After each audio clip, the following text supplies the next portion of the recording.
White House. Oh, there's a connection.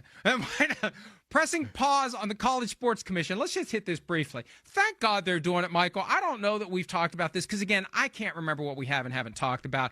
But the idea that college sports feels compelled to go to the federal government and say, please save us from the mess we made. Please give us an antitrust exemption so we can go back to the days of not paying the players as much as they're getting now, of restricting their ability of movement while the coaches do the same damn thing. Please save us with an exemption from the laws that apply to everyone else so we can artificially restrict the money that these kids are finally making. I hate it, and I will speak out about it until the day I die and hopefully beyond, if I can find a way to do that.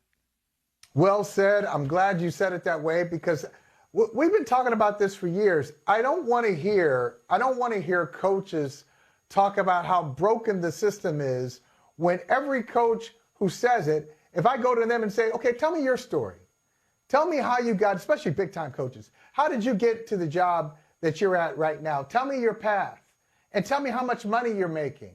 And tell me if you happen to switch jobs to get in your current situation. So there are a lot of coaches out there, many of them, the highest paid employees in their state, talking about the broken system because kids are getting paid and they have to adjust to this new reality, and the kids still aren't being paid as much as they are. So I just don't want to hear it. I understand that it doesn't look like the college sports that we grew up watching, Mike, and there needs to be some regulation, I guess, but I don't want to go so far as to say, oh, let's just go back to the way it was. The way it was so much better, because it wasn't.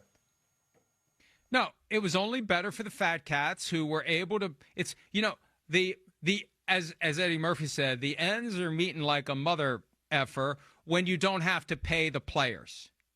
Remember that whole bit? Right. Yep. Like, I want to help make ends meet. Johnny Carson's wife. I'm going to work at the boutique on the weekends. I want to contribute. I want to do my share, as he's got $100 million. But, yeah. Now we have when you $100 million and $70. That's right. That's right.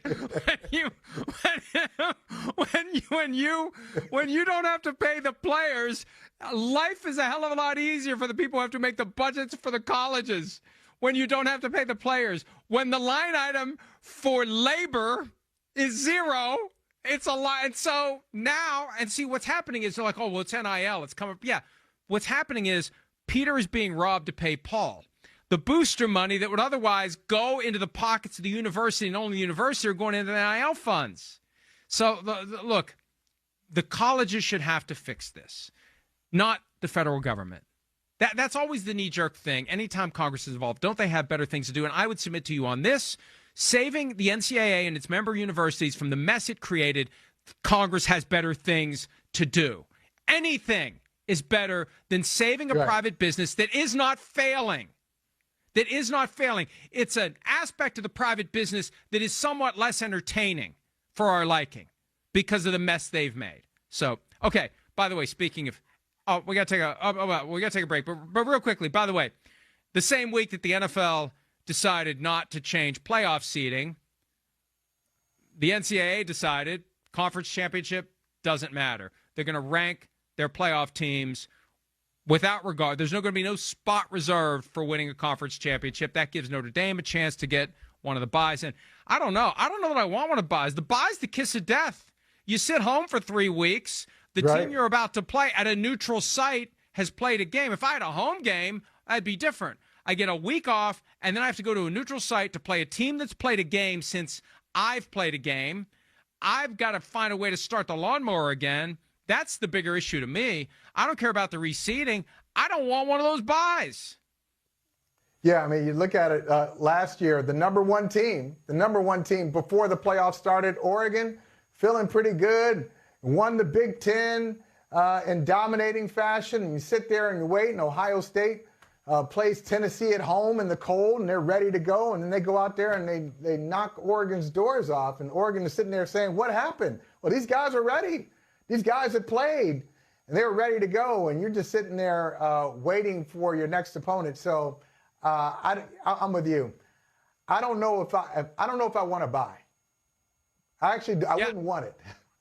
So maybe that's the genius of this. Conference champion, not guaranteed a top seed, not guaranteed a bye, don't want to bye, don't need a bye. I'll take the home game in the first round, and I'll take a chance to go catch someone flat-footed at a neutral site because I'm better off. I was 4 for 4 last year. That team that had the home game in round 1 and went to the neutral site against the higher seed was 4 for 4 last year. And let's see what happens this year. Hi, it's Mike Florio. Thanks for watching PFT on YouTube. Hit subscribe for the latest news and analysis from Pro Football Talk.